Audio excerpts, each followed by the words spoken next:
ఇప్పుడు మనం చెప్తూనే ఉన్నాం. ఆయన ఏం చెప్పిండు? కార్ల్ మార్క్సే చెప్పిండు, philosophers have interpreted the world in various వేస్.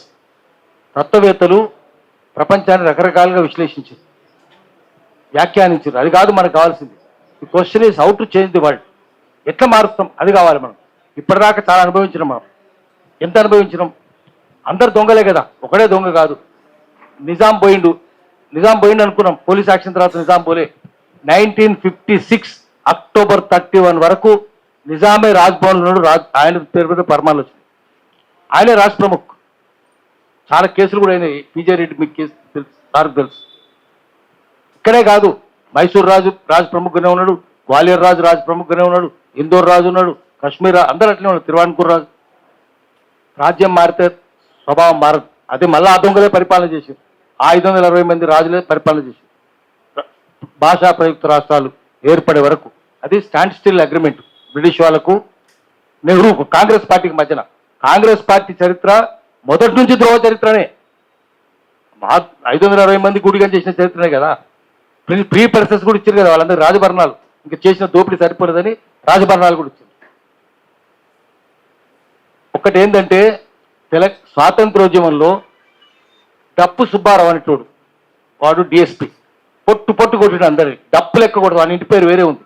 నీ ఇప్పుడు డప్పు మోగినట్టు మోగిస్తారా అని చెప్పి కూర్చుంటే డప్పుల సుబ్బారావు. ప్రకాశం పంతులను కూడా కొట్టిండు. ప్రకాశం పంతులు ముఖ్యమంత్రి అయినాక వాడు రాజీనామా ఇచ్చిండు. ఎందుకంటే నేను కొట్టే సార్, రాజీనామా చింపి నీకు ప్రమోషన్ ఇస్తున్న పోను, ఎస్పీ పోను. కొట్టినోడే ఎస్పీని చేసిండు. తనను కూడా కొట్టినోడిని అప్పుడు బ్రిటిష్ వాడు చెప్తే చేసినావు, ఇప్పుడు నేను చెప్తే చెయ్యి. యూఆర్ లాయల్ టూల్ ఆఫ్ సర్కార్, ప్రభుత్వానికి లాయల్ టూలు కాబట్టి చెయ్యి. కానీ బులుస్ సాంబమూర్తి అంటే ఆయన ఫ్రీడమ్ ఫైటరు. తిండి లేకపోతే, ఇల్లు కూడా కాంగ్రెస్కి ఇచ్చిండు ఆయన. తిండి లేకపోతే ఆయన అప్లికేషన్ తీసుకొచ్చి, ఎవరు బులుస్ సాంబమూర్తి? ఎవరా? ప్రకాశం పంతుల దగ్గర ఎవరు ఇల్లేదు, ఆయన దగ్గర పోలేదు, తిండి లేక చచ్చిపోయాడు. స్వాతంత్ర యుద్ధంలో యూదులకు అదైంది, డప్పు సుబ్బారావుకి ఇదైంది. ఇప్పుడు కూడా తెలంగాణలో అదే జరుగుతున్నది. ఇప్పుడైనా అదే కదా. కేసీఆర్ అదే చేసిండు. దొంగలకే కదా సద్దులు మోసింది. తెలంగాణ వ్యతిరేకించిన వాళ్ళందరూ కేసీఆర్ పక్కన ఉన్నారు, తలసాని శ్రీనివాస్తో సహా. ఇప్పుడు మళ్ళా తెలంగాణ వ్యతిరేకించిన వాళ్ళు అదే కేసీఆర్ దగ్గర ఉన్న లంగలు, దొంగలు, లపంగలంతా కాంగ్రెస్ ఉన్నారు. మొత్తం భూస్వాములు, అదే భూస్వాములు ఉన్నారు. మీకు ఇంకా ఖమ్మం జిల్లా వాళ్ళకి, వరంగల్ జిల్లా వాళ్ళకి అదే తెలుసు. అదే రజాకార పాలన ఉంది. విష్ణు రామచంద్రారెడ్డి వారసులే ఇక్కడ ఉన్నారు మంత్రులుగా. తెలుగుదేశంలో వాళ్ళే ఉన్నారు, కాంగ్రెస్లో వాళ్ళే ఉన్నారు, టీఆర్ఎస్లో వాళ్ళే ఉన్నారు. ఇప్పుడు ఈ గవర్నమెంట్ కాంగ్రెస్ కూడా వాళ్ళే ఉన్నారు. దొడ్డుకుమరే వారసు ఉన్నారా? చాకలేనమ్మ వారసు ఉన్నారా? లేరు కదా. దొంగల రాజ్యమే ఉంది దేశంలో. ముందు మనం ఒప్పుకోవాల్సింది ఏంటంటే, దేశంలో ప్రజాస్వామ్యం లేదు. దేశంలో లేదు, ఎక్కడ లేదు. ఉన్నదల్లా దెర్ ఇస్ నో డెమోక్రసీ. నేను ఎప్పుడు చెప్తుంటా, దేశంలో డెమోక్రసీ అని చెప్తుంటే అట్లా చెప్పేటోడు అటుపక్క అనుకుంటే నా శత్రువు అయితే వాడు బద్మాష్ కాడు. నా పక్కన కూర్చున్న మిత్రుడు చెప్తున్నట్టే బేకూఫ్ కాడు. డెమోక్రసీ లేదు దేశంలోది. క్లెప్టోక్రసీ అంటే రూల్ బై థీవ్స్. డెమోక్రసీ అంటే రూల్ బై పీపుల్. ఎక్కడ పేదోడు ఎన్నికైతాడా, మంచోడు ఎన్నికైతాడా, ఒక దళితుడు ఎన్నికైతాడా, ఒక మేధావి ఎన్నికైతాడా, ఒక సమాజ సేవకుడు ఎన్నికైతాడా? ఎవరైతారు? Land mafia, sand mafia, mine mafia, wine mafia, దొంగల్, లంగల్, లఫంగల్ ఎన్నికైతారు. సియాసత్ అంటే హైదరాబాద్ చెప్తారు. సియాసత్ కమానే చోర్ బద్మాషోం కా బారాత్. దొంగలు, దుర్మార్గులు ఊరేగింపది. అందుకనే వాళ్ళందరినీ ఏం చేయాలి? ఒక్కొక్కరిని చార్మినార్కెళ్ళి ఆడదేయాలి. అటువంటి వాళ్ళని మనం ఎన్నుకుంటున్నాం. అన్ని పార్టీలు అంతే, అన్ని పార్టీలో వాళ్ళే ఉంటారు కదా. మరి ఏం చేయాలి? అదే ఏంటంటే, నేను ఒక చిన్న కథ చెప్పి ఆపేస్తా. రామరావణ యుద్ధం అయినాక హనుమంతుడు అనుకున్నట్టు నాకు అయోధ్యతో ఏం పని, రాముని పట్టాభిషేకం అయింది, నేను అడవి పోయి తపస్సు చేసుకుంటుండు. రామ్ రామ రామ్ అనుకుంటా. 10 ఏళ్ళు అయింది, 20 ఏళ్ళు అయింది, 30 ఏళ్ళు అయింది, 40 ఏళ్ళు అయింది, 50 ఏళ్ళు అయింది. ముసలోడు అయింది, చెట్టు ఎక్కలేకపోతుండు, పండుగ కోయలేకపోతుండు, ఉపాసం ఉంటుండు. 2 రోజులు 3 రోజులు ఉపాసం. అప్పుడు ఎవరో పోయేటోళ్ళు చెప్పారట, అరే అది ఎందుకయ్యా నువ్వు అయోధ్యకు పోనట్టు. ఎందుకన్నారట? రాముని ఎట్లా అడుక్కుంటా? ఫ్రీడమ్ ఫైటర్స్కి పెన్షన్ ఇస్తుండే, పోయి అడుక్కున్నారట. అరే ఇది అట్లనా, మరి పోదా అని పోయినట్టు అయోధ్యకు. పోయేసరికి గేట్ దగ్గర ఆపినట్టు. ఎవరు వాను అన్నారట. నేను హనుమంతుడు అంటే ఎవడు? ఆయన ఎంత పెద్ద యుద్ధం చేసినా పోరాడు. ఏం మాట్లాడుతున్నాను, ఎవరు నమ్ముతాడు, కోతి ముసలోని కాను. నేను నిజంగానే అన్నారట. ఎందుకు పోతున్నాను లోపలికంటే పెన్షన్ అడుక్కుంటా. పెన్షన్ మరి లంచమేది? లంచమే అన్న, రామరాజ్యం అంటే ఇదా అన్నట్టు. అవును ఇవ్వాలి. నా దగ్గర ఏముంది? ఏమి లేదన్నట్టు. ఒకటి చూసి అన్నట్టు, అరే ఈయన దగ్గర మంచి బొచ్చుంది, ఇది పెద్దగా ఉంటుంది కదా ఎంట్రుకలు, దీనికి మంచి గిరాకు ఉంది, విగ్గులు చేస్తుంది అమెరికాలో, ఒరిజినల్ కదా ఇది, ఫైబర్ కాదు అని పీకంటారా. అవు మొత్తుకుంటే పీకేసారు, రక్తాలు గారినాయి, మొత్తుకుంటాట. ఇక అంత అయిపోయినాక ఇక పోను లోపలికి అన్నట్టు. ఇక సరే ఏదో లోపలికి పోనిస్తున్నారు కదా పెన్షన్ అని లోపలికి పోయినాడు. ఆఖరికి ఆడు పోయిండు. రాముడు సభకు కూడా తీసుకుపోయాడు. పోయినాక అక్కడ పోయినాక రాముడు వీళ్ళందరూ చూసి ఎవరు నువ్వు అన్నారట. రాముడు అన్నట్టు ఎవరు నువ్వు హనుమంతుడు ఏదో అని బొచ్చులేదు ఎవడు చెప్పిన నిజమే అన్నట. అక్కడ చూసినట అందరు పైన చూస్తే గతంలో రావణుడి దగ్గర లంక దానం చేస్తున్నది పోయింది కదా. పోయినప్పుడు స్వస్తి అంటే నమస్కారం అని స్వస్తి వాచకం శుభం కలు కాక అని రావణాయ స్వస్తి అన్నవాళ్ళు రావణ శుభల ఇక్కడ రాముని దగ్గర కూర్చొని రాఘవాయ స్వస్తి అంటున్నారట. అరే అంటే మళ్ళీ ఆ రాక్షసులే ఇక్కడ కూర్చున్నారు. మొత్తం రావణ సభ ఉన్న వాళ్ళందరూ అప్పుడు రావణాయ స్వస్తి అన్నోళ్ళే ఇప్పుడు ఇక్కడ కూర్చొని రాఘవాయ స్వస్తి అంటున్నారట. మళ్ళీ ఆ రాక్షసులే ఉన్నారు ఇక్కడంతా. అక్కడ ఉన్న రాక్షసులే ఇక్కడ ఉన్నారు, మంత్రులు అయినరు. హనుమంతుని మాత్రము నువ్వెవరంటే హనుమంతుడు అంటే వాళ్ళే మళ్ళా ఎవడైతే రావణాయ స్వాహ అన్నోళ్ళే వాళ్ళు వీడు కోతిడు అబద్ధం చెప్తుండు వీడు మోసగాడు ఆయన జైలు వేయండిరా అన్నారట. వాడి ఆర్డర్ ఇచ్చిండ్రు. వీడు ఇంపర్సనేషన్ కేసును పెట్టి హనుమంతుని జైలు పెట్టినట్టు. ఇప్పుడు తెలంగాణ యోధులకు కూడా అదే గతి. ఏమి లేదు. మనం ఇప్పుడు చెప్పుకోవద్దు ఇక్కడ మేము విట్టలు నువ్వు చెప్పుకో మనకు జైలు పెడతారు. ఆ ప్రభుత్వం కూడా పెట్టేది ఈ ప్రభుత్వం కూడా పెడుతుంది, పుత్తిని కూడా పెడుతుంది.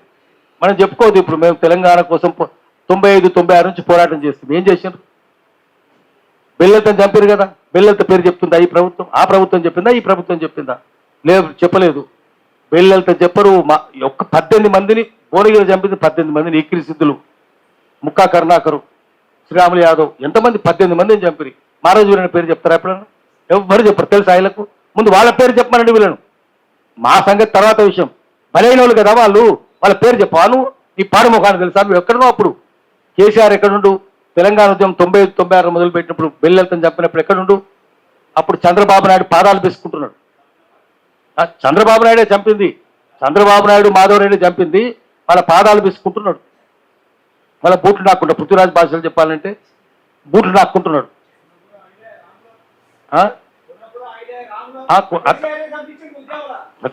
ఆ తర్వాత మొట్టమొదటి 95-96 కాదు, ఆ తర్వాత సంగతి నేను చెప్పేది. 95-96 సంగతి చెప్తున్నాను. కోనపురి రాములు కోనపురి సాములు తర్వాత నయీంను సృష్టించింది ఎవడు? చంద్రబాబు నాయుడు మాధవరెడ్డి కదా. అందుకే కదా మాధవరెడ్డిని బాంబు పెట్టారు కదా. వాడిని చంపాల్సిన దోగులు కదా. అందరు దొంగలే. మాధవరెడ్డి దొంగ లపంగా వాడు చేశారు. మళ్ళా నయీంను పట్టించిండు వీడు కేసీఆర్. మళ్ళీ అదే నయీం తోటి కోనపురి రాములు కోనపురి సాంబశివులు చంపించింది. అంటే చంద్రబాబు నాయుడు సృష్టించిన నయీంనే ఈయన వాడుకున్నాడు. అయిపోయింది ముగిస్తున్నాం. 2 ముక్కలు. వాన్నే వీడు సృష్టించుడు. నయీం శిక్షలైనయా? లేదు. ఆఖరికి ఆకుల భూమయ్య అంత నిజాయితీగా పోరాటం చేసిండు కదా. జనసభలు ఉండే కదా. కిరణ్ కుమార్ రెడ్డి గుద్ది చంపించిండు. ఇక్కడ నేను నల్లకుంటలనే. కిరణ్ కుమార్ రెడ్డి అంటే వాడే దొంగోడు. వాడు ఇప్పుడు బీజేపీలో చేరిండు. బీజేపీ అడగాలి, పట్ట కొట్టుకుంటూ అడగాలి. వాడు ఎందుకు చేరిండు కిరణ్ కుమార్ రెడ్డి గారి మీద అంటే కన్నాడు. వాడిని పట్టుకొని గుద్దిండు. పక్కనే పోలీస్ స్టేషన్ ఉంటుంది. 5 గంటలైనా పోలీసు వాడు రాలేదు. వాడిని పట్టుకొని రా డ్రైవర్ను పట్టుకోలేదు కదా. పట్టుకోలేదు. పోలీసు వాడు రాలేదు. ఏమైంది కథ కదా ఇదంతా? మా అందరం పోతు మాడికి ఏం కాలే. అంటే మళ్ళీ అప్పుడైనా ఇప్పుడైనా ఎప్పుడైనా దొంగలే ఉన్నారు. దొంగల రాజ్యం ఉన్నది. అందరు కలిసే ఉన్నారు. వాళ్ళు మాట్లాడుకుంటే కూడా వీళ్ళు WWF యుద్ధం, అది వరల్డ్ రెజ్లింగ్ ఫెడరేషన్ గుద్దుకున్నట్టే ఉంటుంది. ఏముండదు. గల్లీలో గుద్దులాట, ఢిల్లీలో ముద్దులాట, అందరు కలిసే ఉంటారు. అందుకని మనం చేయాల్సింది ఏంటంటే వీళ్ళందరినీ కట్టగట్టి అందరూ తీసుకొని పోయి కట్టగట్టి మూసినది మురికాలు వేసి తొక్కాలి. అప్పటిదాకా మనకు కసి తీరదు. అందరు దొంగలే కదా. కలిసే ఉన్నారు కదా అందరూ. తోకలు ఈకలు అన్నీ ఒకటే వాళ్ళవి. మూతలు ఒకటే, తోకలు ఒకటే, అన్నీ ఒకటే. అందరు ఏముంటాయి? లంకలు ఏముంటాయి? అన్ని కోతులే ఉంటాయి కదా. అడవిలు ఏముంటాయి? అన్ని పుల్లే ఉంటాయి కదా. పులి శాఖాహారి ఉంటుంది ఎక్కడన్నా. రాజకీయ నాయకుడు నీతివంతుడురా చూపించాడు. ఒక నీతివంతుడు రాజకీయ నాయకుని. ఒక శాఖాహారి పులిని చూపిస్తే ఈ పలానా రాజకీయ నాయకుడు నీతివంతుడని నమ్ముతాను నేను. పులి ఉంటుంది ఎక్కడన్నా? శాఖాహారి గడ్డి తినే పులి ఉంటుంది ఎక్కడన్నా? ఉండదు కదా. అందుకనే రాజకీయ నాయకుడు ఎవ్వడు నీతిమంతుడు ఉన్నాడు. ఏ పార్టీలో అయినా సరే ఆఖరికి మన కులపోడు పోయినా దొంగనే ఉంటాడు. మా కులపోనికి పదవి ఇవ్వని చెప్తే కూడా మూర్ఖత్వం అది. వాడు మహేష్ కుమార్ గౌడే కదా అక్కడ కూర్చున్నది. ఎందుకురా మీకు తొందర? నేను కింద అడిగినా మీకు ఎందుకురా తొందర? వీళ్ళందరూ దొంగలందరూ చేర్చుకున్నావు. ఎవరిని చేర్చుకున్నాడు? తెలంగాణ అంటే కొట్టినోని. ఎవరు? పిల్లలంతా ఆత్మహత్య. మనం జరిగింది అదే కదా. పిల్లలందరూ ఆత్మహత్య ఎందుకు చేసుకున్నారు? కమిషనర్ ఉన్నది ఎవడు? మహేందర్ రెడ్డి. వాడే కొట్టే తన్నే చేస్తేనే కదా ఆత్మహత్యలు జరిగినాయి. ఎన్కౌంటర్ చేసింది వాడే కదా. వాడిని తీసుకొచ్చి వాడు అప్పుడు జయించిందేమో రాజశేఖర రెడ్డి జయించింది, కిరణ్ కుమార్ రెడ్డి జయించింది. వాళ్ళందరినీ తీసుకొచ్చి వాడిని పెద్దపీట వేసి డీజీపీ చేసింది కేసీఆర్. వాడు సరిపోయిండు.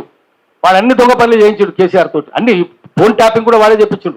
చిన్నోళ్ళని మురుకులు తిన్నోళ్ళు పట్టుకుంటున్నారు, అసలు వాడిని గులాబ్ జాములు గుడుక్కున మిగిలిన పట్టుకుంటారు. గులాబ్ జాములు మింగింది వాడు, చేయించి ఇన్స్ట్రక్షన్స్ ఇచ్చింది వాడు.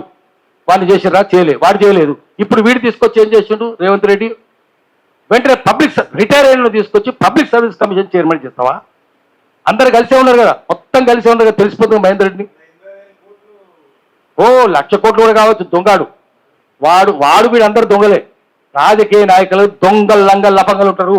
రేవంత్ రెడ్డి గారు కూడా దొంగ లంగ లఫంగా. మనం అందరం అంతే, కేసీఆర్ ఎంతనో రేవంత్ రెడ్డి అంత, ఏం అనుమానం లేదు. అది మనం గట్టిగా ధైర్యంగా చెప్తాం. అందరు దొంగలే, ఎవడు చిన్న కాదు పెద్దగా, అందరు పెద్దనే. అధికారం వచ్చినాక అందరు పెద్దనే అవుతారు. ఏది లేదు, చిన్నది లేదు, పెద్ద దొంగలే, అందరు ఒకటే. అధికారం ఎక్కినాక దొంగనే, అందరు కలిసే ఉంటారు, అందరు పంచుకుంటారు, సంపద అంతా పంచుకుంటారు. అయితే నేను చెప్పేది ఏంటంటే అందరు దొంగలే. మరి ఏమైంది? అదే దానం నాగేందర్, అదే రంజిత్ రెడ్డి, వాళ్ళే కదా ఇప్పుడు ఉన్నదంతా. వీడియో కాదు, అందరు దొంగలు వాళ్ళే ఉన్నారు. నేను అడిగిన ఇది ఎందుకు రా దొంగ అని అడిగిన, కింద తప్పన్నా తల కొట్టుకున్నాడు మహేష్ కుమార్ గౌడ్. మొన్న మీటింగ్లో కొట్టుకొని నేను ఏమంటుండో వినలేదు, పైకి పోయి నేను జనంలో కూర్చున్నా. ఆ దొంగలు ఉంటే పక్కన ఉండొద్దని కిందున్నా. పోయినాక అక్కడి నుంచి నా మీద కామెంట్ చేస్తున్నాడు. అదే కదా గొడవ. నేను ఆ పత్రికలో కూడా సరిగ్గా రాయరు, నేను లాక్కున్నాను. నువ్వు వచ్చి నా మీద కామెంట్ చేస్తావు అక్కడి నుంచి, నువ్వు ఎవడివి రాడు, ఎంత టోని నువ్వు? వాడు ద్రోహి అంటే, గౌడులకు ద్రోహి అంటే ఎవడంటే మహేష్ కుమార్ గౌడే. గౌడులంతా కలిసి వాళ్ళు చెప్పుతో కొట్టాలి, రాళ్లతో కొట్టాలి. ఎమ్మెల్సీ కాంగన్ అయిపోయింది అని నువ్వు దొంగ. అంతకుముందు ఏమంటుంటే గాంధీ భవన్లో కూర్చొని నాతోటి, మీది ఏందన్నా అంటే, మాది ఏం పార్టీ అన్నా, RRR పార్టీ, RRR సినిమా అంటే ఏముంటుందన్నా మా పార్టీలో అందరూ రెడ్డి రెడ్డి రెడ్డి అని చెప్పినవాడు. ఇప్పుడు వాడు పదవి ఇయ్యంగానే అమ్ముడు పోయిండు. అది నా కామెంట్ చేసినందుకు నేను మాట్లాడుతుంటే అప్పుడు గొడవ, వాడు మైకేయడు, వాడు పోలీసు వాళ్ళు వచ్చి నన్ను తరిమేస్తారు. ఇది తెలంగాణ. అందుకనే రేవంత్ రెడ్డిని వదిలిపెట్టేది లేదు, మహేష్ కుమార్ గౌడ్ని వదిలిపెట్టేది లేదు. వీళ్ళందరూ కలిసే ఉన్నారు. కేసీఆర్ మూతులు నాక్కుంటున్నారు. వీళ్ళు అందరు కలిసి రాత్రి కూడా కూర్చుంటారు. కేసీఆర్ను ఇండ్లెంత దానం నాగేందర్ గారు అదే చేసారు. వాళ్ళందరూ దొంగలే కదా. ఇప్పుడు ఆమె తెలంగాణ అంటే కొట్టినామే కదా మంత్రి, కొండా సురేఖ కాల్చినామే, ఆమె ఇక్కడ మంత్రి కదా, పొంగులేటి మంత్రి కదా. ఒక్కడిని చూపించండి, అందరూ తెలంగాణ దోగులే మన దగ్గర మంత్రులు ఉన్నారు రేవంత్ రెడ్డి దగ్గర, ఒక్కడు కాదు. అదే రేవంత్ రెడ్డి తిరిగినోడే, తుపాకులు పట్టుకొని తిరిగినోడే, అందరు దొంగలే. అందుకని మనం ఏం చేయాలంటే, క్లెప్టోక్రసీ ఉన్న దేశంలో తెలంగాణలో ఉన్నది. ముందు తెలంగాణ నుంచి మొదలు పెడదాం, దేశమంతా పరిష్కారం చేద్దాం, దేశమంతా తుడిచిపారేద్దాం. యాసిడ్ పోసి ఒక్కొక్కరిని యాసిడ్ పోసి కడగాలి, మామూలు కాదు.